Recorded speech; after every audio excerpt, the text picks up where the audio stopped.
Παραγενόμενος εις δώσωσε τον κόσμο.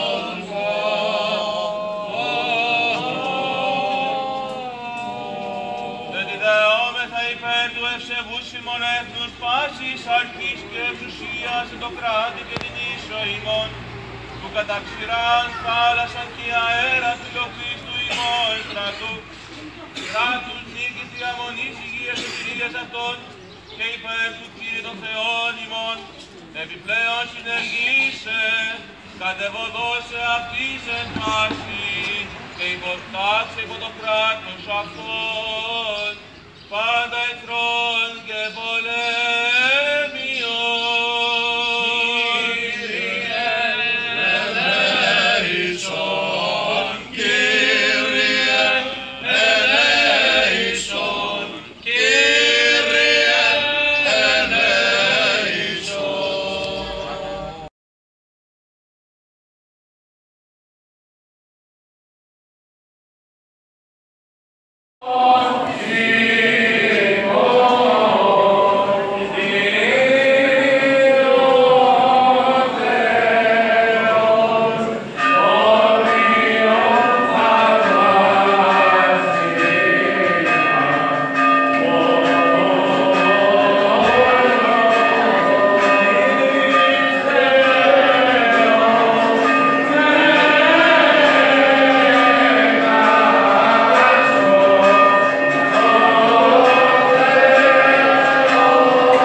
Ούτι θεία πυράμνης τα παγκίν επιτελέσαμε και πάντως